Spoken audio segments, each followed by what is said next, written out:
नमस्कार, मी प्रशांत कदम. संसदेमध्ये 131व्या घटना दुरुस्ती विधेयकाचा पराभव झालेला आहे. 2014 नंतर मोदी सरकारवरती पहिल्यांदाच अशी वेळ आलेली आहे, की त्यांनी संसदेमध्ये एखादं विधेयक आणलं आणि ते विधेयक ते मंजूर करू शकलेले नाहीयेत. अर्थात या 131व्या घटना दुरुस्ती विधेयकामध्ये केवळ महिला आरक्षण लागू करणं हा एकमेव हेतू नव्हता, तर त्याच्यामध्ये डिलिमिटेशन आणि सोबतच खासदारांची संख्या वाढवणं आणि डिलिमिटेशन करताना दक्षिण भारतातल्या राज्यांवरती अन्याय होईल का, याच्याबद्दलची सुद्धा साशंकता अनेकांच्या मनामध्ये होती.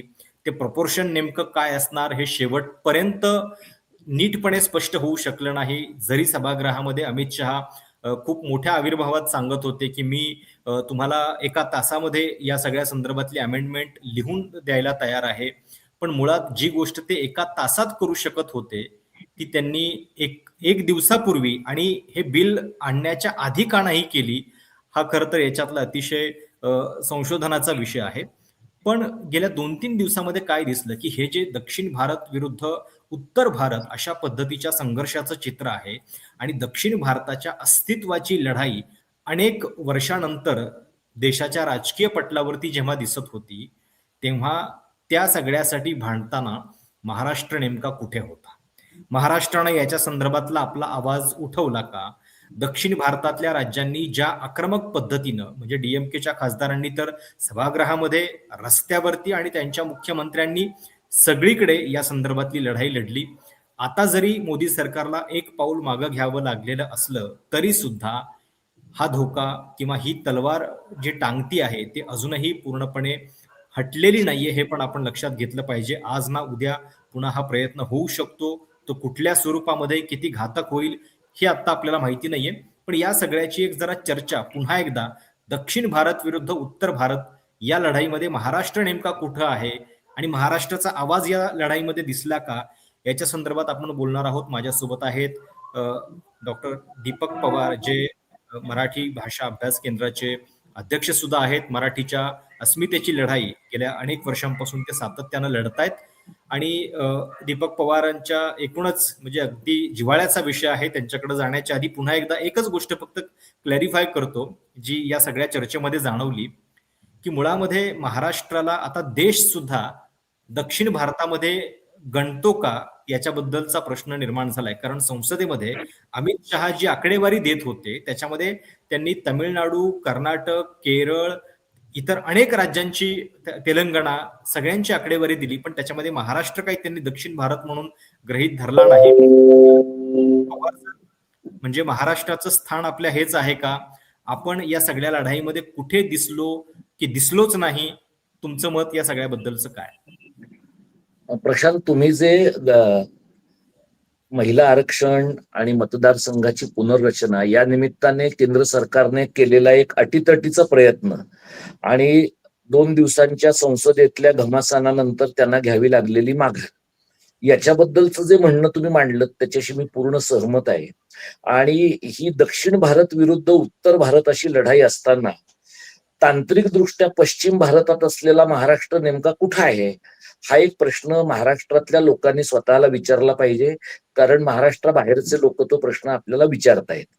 आता तुम्ही मगाशी म्हणालात की राज्यनिहाय याद्या सांगत असताना किंवा राज्यनिहाय काय स्वरूपामध्ये मतदारसंघांची संख्या वाढेल, बदलेल, कमी अधिक होईल, याच्याबद्दल सांगताना अमित शहांनी तेलंगण, कर्नाटक, तमिळनाडू, केरळ या सगळ्यांचा उल्लेख केला, पण महाराष्ट्राचा केला नाही. आता झालेलं आहे असं की महाराष्ट्रातल्या लोकांना आपण मनाने गायपट्ट्यामध्ये आणि हिंदी पट्ट्यातच गेलो आहोत असं अनेक लोकांना वाटतं आहे. आणि त्यामुळे उत्तरेतल्या लोकांच्या ज्या काही वैचारिक निष्ठा आहेत, त्या वैचारिक निष्ठा त्यांच्याही पेक्षा जास्त टोकदारपणे आपले काही लोक पाळताना दिसतात. दक्षिणेतल्या राज्यांनी इतक्या तातडीने स्वतःला संघटित केलं, म्हणजे संसदेमध्ये तुम्ही आज जर पाहिलं तर कनिमोळी आणि ए राजा यांनी ज्या प्रकारची मनोगत व्यक्त केली, म्हणजे काँग्रेसच्या वतीनं प्रियांका गांधी आणि राहुल गांधी ज्या पद्धतीनं बोलले किंवा अखिलेश यादव ज्या पद्धतीनं बोलले, महाराष्ट्राच्या बाजूने ज्या प्रकारची मांडणी संसदेत, रस्त्यावर आणि सगळीकडे व्हायला पाहिजे होती, ती अतिशय त्रोटक अशा स्वरूपाची मांडणी झालेली आपल्याला दिसते. म्हणजे सेनापती बापटांच्या काळापासून आपण महाराष्ट्र मेला तरी राष्ट्र मेले, मराठ्याविना राष्ट्र गाडा न चाले, असं छाती पुढे करून सांगत होतो. ही अशी वेळ आलेली आपल्याला दिसते की राष्ट्रगाडा चाललेलाच आहे, महाराष्ट्र मेलेलाच आहे आणि महाराष्ट्र मेलेला आहे याची कागदोपत्री कोणाकडे नोंदही नाही. अशा प्रकारच्या केविलवाण्या अवस्थेमध्ये गेल्या 65 वर्षामध्ये आपण स्वप्रयत्नाने स्वकर्तृत्वाने महाराष्ट्राने स्वतःला आणून ठेवलेलं आहे. त्यामुळे तुम्ही स्टालिनचंही विधान पहा, पिनरई विजयनचं विधान पहा, सगळी मंडळी बोलताना दक्षिण भारताचा विचार करताना आपण स्वतःला ना धड दक्षिणेचे ठेवू शकलोय, ना धड उत्तरेचे ठेवू शकलोय, ना धड पश्चिमेचे ठेवू शकलोय. म्हणजे आपण कुठलेच राहिलेलो नाहीये. म्हणजे स्वतःची इतकी ओळख गमावलेलं अशा प्रकारचं अस्तित्वहीन राज्य होण्याचा बहुमान आपण मिळवला, याच्याबद्दल आपल्या सर्वपक्षीय राजकीय पुढाऱ्यांचं कौतुक करावं का, असा मला प्रश्न पडतो. पण देशाच्या एकूण सार्वभौम व्यवस्थेला आणि संघराज्याला नख लागण्याची परिस्थिती आलेली असताना स्टालिन सारखा माणूस निवडणूक तोंडावर असताना हे विधेयक जाळतो. त्यांचे सगळे लोक काळ्या कपड्यांमध्ये निषेध करण्यासाठी काळे ध्वज घेऊन बाहेर येतात आणि आपल्याकडे मात्र दोन्ही सेनांचे लोक त्यांची निवेदनं प्रसिद्ध करतात. दोन्ही राष्ट्रवादीच्या लोकांचं काय घडलेलं आहे कळत नाही. काँग्रेस पक्ष त्यांची काही प्रमाणात भूमिका मांडतो आणि एक सेना म्हणजे शिंद्यांची सेना आणि दादांचा म्हणजे सुनेत्रा पवारांचा पक्ष, हे विकासासाठी वाहत गेलेले जे पक्ष आहेत ते मात्र एक प्रकारचं मांडलिकत्व स्वीकारून काम करतात. म्हणजे महाराष्ट्रातल्या राजकीय पक्षांना पक्ष म्हणायचं का नुसतीच सरंजामदारांची टोळी म्हणायचं, अशा प्रकारच्या अवस्थेत आपण येऊन पोचलेलो आहोत. खरंय. म्हणजे या सगळ्यामध्ये किमान दक्षिण भारतासाठी आणि मुळात जे होत होतं त्याच्यामध्ये आपल्या संघराज्य पद्धतीवरचा घाला होता. म्हणजे तमिळनाडूबद्दल, तेलंगणाबद्दल ठरवताना इथं दिल्लीतलं एक सरकार काहीतरी ठरवणार ज्याचा इतका मोठा अन्यायकारी परिणाम हा या राज्यांवरती होणार, हे मुळात आपल्या देशाच्या संघराज्य पद्धतीला शोभणारं नव्हतं आणि त्याच्याबद्दलची थेट विधानं, किमान थेट भूमिका येणं अपेक्षित होतं, पण ते काही आपल्याला दिसलं नाही. संसदेमध्ये आपल्या खासदारांनी भाषणं जरूर केली असतील, पण पक्षाचे प्रमुख म्हणून त्या पक्षाची भूमिका मांडण्याचं काम जे अपेक्षित होतं, ते मला वाटतं एक राज ठाकरेंनी आज जे निवेदन दिलं त्याच्यामध्ये त्यांचा विरोध दिसला. पण दुर्दैवानं आता राज ठाकरेंचा दिल्लीमध्ये कुणी खासदार नाहीये. त्यांनी भूमिका जरी मांडलेली असली तरी इतर पक्षांकडनं ह्या ज्या अपेक्षा होत्या त्याच्यामध्ये ते पूर्णपणे अपयशी ठरले. पूर्णपणे अपयशी ठरले. तुम्ही मला सांगा की वयाच्या 85व्या वर्षी पवार साहेब राज्यसभेमध्ये गेले आणि त्यांच्या विश्वासातल्या पत्रकारांनी पवार साहेबांनी दिल्लीमध्ये असणं कसं गरजेचं आहे याच्यावर निबंध लिहिले समाज माध्यमांवर. जर पवार साहेब तिथे गेले, आणि ही चर्चा लोकसभेमध्ये झाली हे मला माहित आहे, पण पवार साहेब जर भारतातला महाराष्ट्रातला एक अत्यंत महत्वाचा असा प्रादेशिक पक्षाचा आवाज आहे, तर हे विधेयक अन्यायकारक आहे आणि महिलांच्या आरक्षणाच्या आडून राज्यांच्या मतदारसंघांची पुनर्रचना करणं, जनगणना डावलून मतदारसंघांची पुनर्रचना करणं आणि उत्तरेचं व देशांतर्गत वर्चस्व वाढवून दक्षिणेतल्या राज्यांवरचं आणि त्याच्यातही महाराष्ट्रावरचं वर्चस्व वाढवत नेणं, अशा प्रकारची भूमिका या विधेयकामधनं थेट दिसते. म्हणजे हे विधेयक नाहीये, ही लबाडी व्यक्त करणारं विधेयक आहे. हे पवार साहेबांना संसदेच्या बाहेर म्हणता आलं नसतं का? म्हणजे एरवी पवार साहेब हे पत्रकार परिषदा अत्यंत सविस्तरपणे घेऊन लोकांच्या समोर भूमिका मांडायला प्रसिद्ध आहेत. त्यांनी हे का केलं नसावं? ज्या दिवशी ही चर्चा संसदेमध्ये घडली आहे त्या दिवशी सुप्रिया सुळेंनी त्यांच्या मतदारसंघामधल्या मधमाशाच्या पोळ्याबद्दलची एक ट्विट केलेलं आहे. म्हणजे तुम्हाला देशाचं वाटोळं झाल्याच्या बद्दल तुमचं काही म्हणणं नाहीये, मधमाशाच्या पोळ्याच्या बद्दल तुमचं काही एक म्हणणं आहे. यातनं तुमचा प्राधान्यक्रम किती गंडलेला आहे असं दिसतं. उद्धव ठाकरेंनी म्हणणं मांडलं की नाही, तर त्यांनी एक निवेदन काढलं. उद्धव ठाकरे सुद्धा सातत्यानं पत्रकार परिषद घेतात. मराठी अनेक पत्रकार आणि संपादक तर राज ठाकरेंच्या घरातच असल्यासारखे आहेत. तर या दोन नेत्यांनी पत्रकारांना बोलवून आपली भूमिका का मांडू नये? तुम्ही निबंध लेखक आहात का? तुम्ही पत्र लेखक आहात का? तुम्ही राजकीय पक्षांचे जर नेते असाल तर तुम्ही तुमच्या केडरला तुमच्या कार्यालयाच्या बाहेर तुमच्या परिसरामध्ये बोलवून तुम्ही लोकांशी का नाही बोलत? म्हणजे संघराज्य व्यवस्था. म्हणजे स्टॅलिनने असं नाही ना केलेलं की मी घरात एकटा बसतो आणि लायटरने ते विधेयक जाळतो, त्याचा एक फोटो काढून एक्सवर टाकतो, असं नाही केलेलं. स्टॅलिनना तुम्ही पाहिलं तर त्यांच्या पक्षातल्या स्त्री पुरुषांपासून सर्व जाती धर्माची तमिळ माणसं त्याच्यामध्ये सहभागी झालेली आहेत. हे स्टॅलिनला कळतं, ते आपल्या लोकांना का कळत नाही? म्हणजे आपल्या लोकांना जे बैठं राजकारण करण्याची सवय लागलेली आहे, स्टॅलिनला हे आज कळलेलं नाहीये. स्टॅलिन यांना हे राष्ट्रीय शैक्षणिक धोरण नावाचं थोतांड ज्या वेळेला भारत सरकारने आणलं आणि त्या माध्यमातून तिसरी भाषा लादण्याचा प्रयत्न केला, तेव्हापासून स्टॅलिनची ही भूमिका आहे. म्हणजे करुणानिधींची ही भूमिका असणं लोक समजू शकत होते. तो अत्यंत व्यासंगी अभ्यासू माणूस होता, पण दीर्घकाळ स्टॅलिननी त्यांच्या हाताखाली उमेदवारीच केली आहे. म्हणजे जवळपास 60 गाठली स्टॅलिननी, तोपर्यंत ते उमेदवारीच करत होते. पण आपल्या पहिल्या टर्म मध्ये सुद्धा स्टॅलिनने अत्यंत ताकदीने या सगळ्या डिलिमिटेशनच्या बिलाला विरोध केला आणि ते आणि रेवंत रेड्डी आणि पिनरई विजयन आणि डी के शिवकुमार या लोकांनी स्वतःचा एक फ्रंट उभा करून आपण एकत्रितपणे लढणार आहोत हे म्हटलं. तिथे त्यांच्यातलं कोणीच असं म्हणलं नाही की रेवंत रेड्डी हा काँग्रेसचा माणूस आहे म्हणून तो काँग्रेसच्याच मुख्यमंत्र्यांच्या बरोबर राहील, तो दक्षिणेतल्या इतर पक्षाच्या मुख्यमंत्र्यांच्या बरोबर राहणार नाही. तुम्ही मला सांगा की जर शिवसेना पक्ष हा इंडिया आघाडीचा घटक आहे, शरद पवारांचा पक्ष हा इंडिया आघाडीचा घटक आहे, तर शिवसेना पक्षाच्या नेत्यांनी नुसता एक फोन कॉल स्टॅलिनना केला असता, नुसता एक फोन कॉल पिनरई विजयनना आणि रेवंत रेड्डींना केला असता, तर त्याचं सुद्धा कमालीचं ऑप्टिक्स तयार झालं असतं.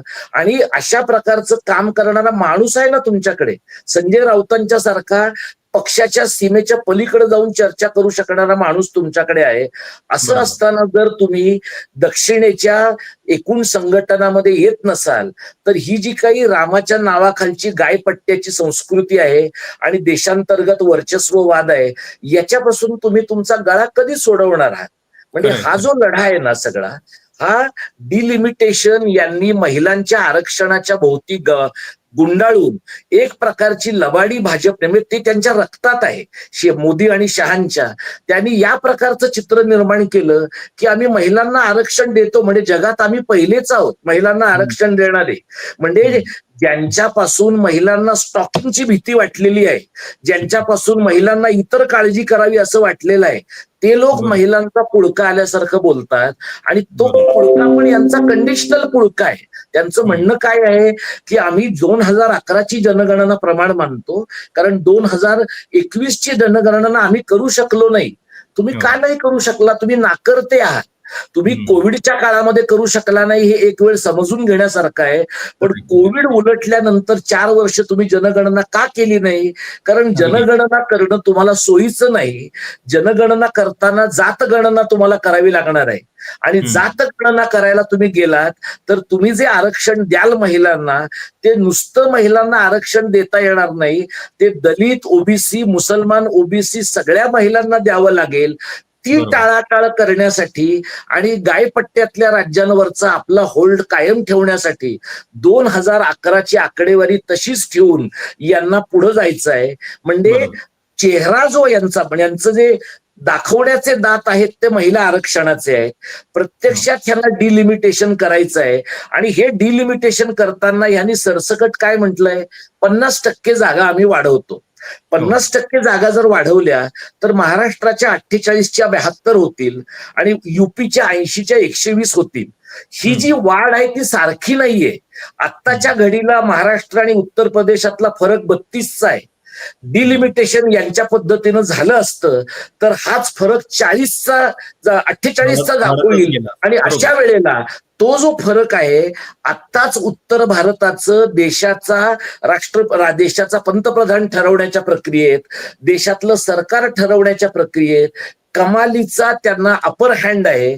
यानंतरच्या काळात तर त्यांना तो अधिकच मिळाला असता. एक त्यातला मुद्दा. दुसरं म्हणजे या देशातल्या लोकांनी लोकसंख्या कमी करावी, इन्फ्रास्ट्रक्चर चांगलं करावं, आरोग्य सुविधा वाढवाव्यात. या सगळ्याची तुम्ही त्यांना शिक्षा काय देता की तुमची लोकसंख्या कमी आहे म्हणून तुमचे मतदारसंघ कमी होतील. म्हणजे ज्यांनी प्रजननाचा दर वाढता ठेवला, ज्यांनी स्वतःचा विकास केला नाही, ज्यांनी स्थलांतराच्या नावाखाली नावाखाली दुसऱ्या राज्यांमध्ये वसाहतीकरण घडवून आणलं, त्यांना शिक्षा देण्याच्या ऐवजी त्यांच्या नाकर्तेपणाचं तुम्ही त्यांना बक्षीस देता आणि कुठल्याही प्रकारचा फेअर फॉर्म्युला तुम्ही मतदारसंघांच्या पुनर्रचनेचा ठरवत नाही. याचा अर्थ दक्षिण भारतातल्या ज्या राज्यांमध्ये तुम्हाला जायला जमणार नाहीये, जिथे जायला तुम्हाला पोचता येत नाहीये, त्या राज्यांमध्ये मतदारसंघांचं काही झालं तरी चालेल, पण गायपट्ट्यातले मतदारसंघ मात्र असे तयार व्हावेत की तिथल्या विजयाच्या बळावरच आपल्याला केंद्रात सत्ता स्वीकारता येईल, सत्ता मिळवता येईल. अशा प्रकारच्या घातक आणि असंघराज्यीय राजकारणाचं प्रतिबिंब यांच्या बिलात पडलेलं होतं. बरोबर.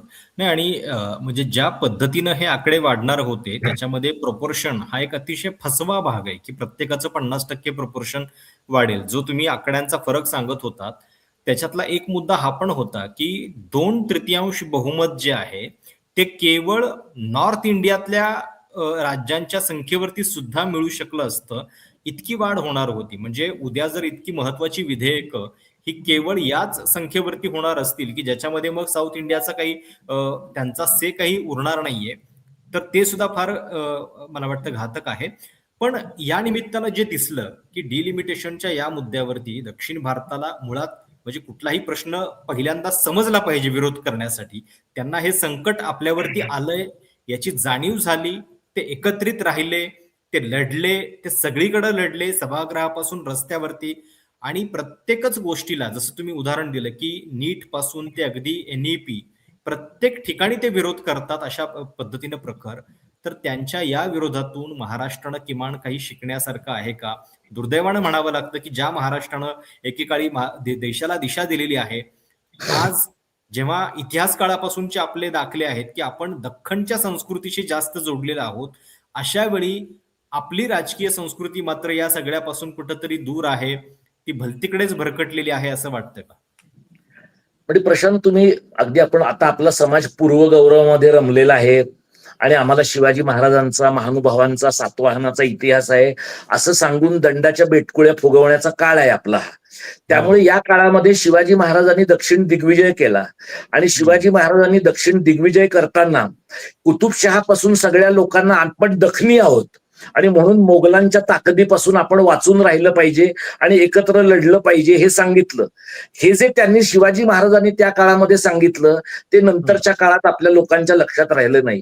लक्षात राहिलं नाही म्हणजे एवढं लक्षात राहिलं नाही की बाकीच्या दक्षिणी ताकदींच्या बरोबर तर आपण राहिलो नाहीच, पण भोसल्यांची जी पाती तिथे तंजावरला गेली तिलाही महाराष्ट्राच्या व्यापक कला संस्कृतीशी जोडण्याचे आपण काही कष्ट घेतले नाही. म्हणजे तंजावरची जी फांदी आहे मराठ्यांच्या संस्कृतीची, मराठ्यांच्या राजवटीची, तिथेही कलेचा, साहित्याचा, वाङ्मयाचा, ज्ञानाचा, इतिहासाचा विस्तार झाला. याच्याबद्दलची कसलीही धारणा, कसल्याही प्रकारची आस्था आपल्या लोकांच्या मनात नाही. आपण असं सातत्यानं मानून आज चाललेलो आहोत की आपण तलवारीच्या जीवावर राज्य जिंकलेलं आहे आणि ते तलवारीच्या जीवावरच टिकवलं पाहिजे. आणि आता तलवारही हातात नाही, बंदूकही हातात नाही आणि पुस्तकही हातात नाही, अशा प्रकारच्या परिस्थितीमध्ये असलेला समाज आपण आहोत. तुम्ही ज्याचा उल्लेख केलात की आपण दखनी संस्कृतीशी जोडून घेतलं पाहिजे. आपण पेशव्यांच्या काळापासून उत्तरेमध्ये गेलो, अटकेपार गेलो, सगळीकडे गेलो, पण आपली भाषा नाही घेऊन गेलो. म्हणजे आपण तिकडच्या भाषेसहितच आपलं जे काही राज्य चालवायचं ते चालवलं. म्हणजे आपण दिल्लीचं तख्त राखलं. तुम्ही मला सांगा, दिल्लीचं तख्त राखण्यापेक्षा दिल्लीचं तख्त जिंकणं किंवा दिल्लीचं तख्त फोडणं हे पण पर्याय आपल्या लोकांकडे उपलब्ध होते. तेव्हापासून जे आपण दिल्लीचं तख्त राखतो आहोत ते आतापर्यंत आपण दिल्लीचं तख्तच राखतो आहोत. त्याचं 60 सालानंतरचं रूप म्हणजे सह्याद्रीनं हिमालयाच्या मदतीला धावून जाणं हे आहे. अनेक लोकांनी याच्या अगोदर हे म्हटलेलं आहे की हिमालयाने तुमची मदत मागितली आहे का एकदा विचारा, हिमालयाला तुमची गरज आहे का एकदा विचारा. हिमालय तुम्हाला हिंग लावून विचारत नाही. अशा परिस्थितीमध्ये हिंदी पट्ट्यामधलं जे रामाचं हिंस्त्र राजकारण आहे, हिंदी हिंदू हिंदुस्थानचं, ते आपल्या गळ्यात घेऊन आपलं जे इकडचं वारकरी परंपरेचं, भागवत परंपरेचं राजकारण, संस्कृतीकारण आहे ते आपल्या लोकांनी टाकून दिलं. ही एक गंभीर चूक आपल्या लोकांनी केलेली दिसते. दुसरं म्हणजे महाराष्ट्र हे संघराज्य व्यवस्थेचा विचार करणारे एक आग्रही राज्य आहे. म्हणजे देशाला स्वातंत्र्य मिळालं त्यावेळेला तमिळनाडू सारख्या राज्यांनी द्रविड नाडूची भूमिका मांडली, द्रविडस्थानची भूमिका मांडली, स्वतंत्र देशाची मागणी केली आणि एका टप्प्याला तिथून पुढे येत हे सगळे लोक स्वायत्ततेपर्यंत आले. पण आपण मात्र सातत्यानं असं सांगत राहिलो की देश महत्वाचा आहे, राज्य कमी महत्वाचं आहे. पण राज्य कमी महत्वाचं आहे म्हणजे ते इतकं कमी महत्वाचं आहे का की त्याचं अस्तित्व सुद्धा टिकवलं जाऊ नये? तर या क्वाझी फेडरल राज्यामध्ये, या संघ राज्यासारख्या दिसणाऱ्या पण प्रत्यक्ष संघ राज्यासारख्या नसणाऱ्या या देशामध्ये आपल्या लोकांनी आपले स्वतःचे राज्य म्हणून असलेले जे अधिकार आहेत ते अधिकार इतक्या वेगानं गमावलेले आहेत आणि विशेषतः हिंदुत्वाच्या राजकारणाचा गेल्या 10-15 वर्षातला प्रभाव वाढल्यानंतर आपण मानसिक दृष्ट्या गायपट्ट्याचा भाग झालेलो आहोत आणि आपल्याला एक प्रकारचा विकृत आनंद मिळतो आहे या प्रकारच्या राजकारणामध्ये सहभागी होऊन. आणि आपण शिवाजी महाराजांचं राजकारण, आपण स्वातंत्र्यपूर्व महाराष्ट्राचं राजकारण आणि संयुक्त महाराष्ट्राचा लढा हे सगळं आताच्या हिंदुस्थानच्या राजकारणामध्ये मिसळून अशा प्रकारचं दूषित संस्कृतीकरण आणि दूषित राजकारण निर्माण केलं आहे की ज्यामुळे महाराष्ट्राचा स्वतंत्र चेहरा गमावलाय. म्हणजे तुम्ही साधं बघा की स्टालिन किंवा इतर कोणी महाराष्ट्राबद्दल का विचार करू नये? कारण त्यांना माहितीये की महाराष्ट्राचा विचार करण्यात काही पॉइंट नाहीये. हाही मुद्दा बरोबर आहे. म्हणजे की जर त्यांना लढताना आपल्याला सोबत महाराष्ट्र आहे असं वाटत नाहीये, दक्षिण भारताशी ते स्वतः जोडत नाहीयेत, याचा अर्थ आपण स्वतःला इतकं विलग करून ठेवलेलं आहे का? हाही फार आणि उत्तर भारतातल्या लोकांचं असं आहे की त्यांना माहितीये महाराष्ट्र जाऊन जाऊन कुठे जाणार आहे, महाराष्ट्र आपला मांडलिकच आहे. आणि गेल्या काही वर्षात ज्या पद्धतीनं आपल्याकडच्या लोकांनी पक्ष विकून ठेवलेले आहेत त्यातून आपलं मांडलिकत्व लेजिटिमाइज करून ठेवलेलं आहे लोकांनी. अशा परिस्थितीमध्ये महाराष्ट्राची स्वतंत्र ओळख रस्त्यावर निर्माण होणं, संसदेमध्ये निर्माण होणं, महाराष्ट्राची स्वतंत्र ओळख समाजाच्या वेगवेगळ्या व्यवहार क्षेत्रांमध्ये निर्माण होणं, याच्यासाठी जे जे काही करणं आवश्यक आहे ते महाराष्ट्राच्या नेतृत्वाकडनं घडत नाही. म्हणजे कर्नाटक आणि तामिळनाडूची आता मैत्री आहे पण कावेरीचा प्रश्न आला तर ते एकमेकांच्या विरुद्ध लढायला मागे पुढे पाहत नाहीत. बंगाल आणि आसाम यांच्यामध्ये ज्या वेळेला सीमेचा प्रश्न येतो त्यावेळेला ते एकमेकांशी संघर्ष करतात. पण महाराष्ट्र आणि कर्नाटक सीमेचा प्रश्न आला तर महाराष्ट्रातले राजकीय पक्ष त्यांचे दिल्लीतले मालक काय म्हणणार आहेत हे बघत थांबतात. इतकी कमी स्वायत्तता महाराष्ट्राच्या राजकारणाला आजच्या घडीला आहे आणि त्यामुळे महाराष्ट्राचं राजकारण हे एका अर्थाने शरणागत लोकांचं, मांडलिकांचं आणि एका अर्थाने सॅटेलाइट्सचं राजकारण आहे. अशा प्रकारचं राजकारण करणाऱ्यांना फार दीर्घकाळ आणि फार उज्ज्वल भवितव्य असण्याची काही शक्यता नाहीये. खरंय, म्हणजे ही फार चिंताजनक बाब आपल्या सगळ्याच समाजासाठी आहे. पण म्हणजे या निमित्तानं जे दिसलं की अशा पद्धतीचं काहीतरी एक डिलिमिटेशन की ज्याच्यातनं म्हणजे जे लॉर्ड कर्झननं कधी केलं होतं, बंगालची फाळणी केलेली होती, त्याच्यानंतर अशा पद्धतीनं एक डिव्हिजन देशाच्या राजकीय पटलावरती करण्याचा एक प्रयत्न आत्ता झाला. जरी तो आत्ता अयशस्वी झाला असला तरी पुन्हा भविष्यात तो होणारच नाही याची पण खात्री नाहीये. आज ना उद्या पुन्हा कधीतरी हे होऊ शकतं. तर अशा पद्धतीचं डिव्हिजन हे दक्षिण भारतावरती अन्याय करणारं आहे. त्याच्यातनं उत्तर भारत आणि दक्षिण भारत ही दरी निर्माण होते असं तुम्हाला का वाटतं? त्याच्याबद्दलचे एक 4-5 मुद्दे थोडक्यात काय सांगाल? कसं आहे प्रशांत की उत्तर भारतातले लोक आणि दक्षिण भारतातले लोक यांच्यातला फरक फक्त भाषिक नाहीये, तो सांस्कृतिक आहे. तो आर्य संस्कृती आणि द्रविड संस्कृतीतला फरक आहे. त्यामुळे भाषेचं आक्रमण हे ते सांस्कृतिक आक्रमण मानतात. त्यामुळे तिकडल्या स्थलांतराकडे सुद्धा ते त्या पद्धतीनं सांस्कृतिक आक्रमणाचा भाग म्हणून पाहतात आणि त्यामुळे माफक स्थलांतर असणं आणि स्थलांतरित झालेल्या माणसाला तिथली भाषा बोलायला बाध्य करणं, इतकी टोकेरी भाषिक अस्मिता केरळ, कर्नाटक, तमिळनाडू, तेलंगण या राज्यांमध्ये आहे. याच्या अगदी उलट महाराष्ट्रात आहे.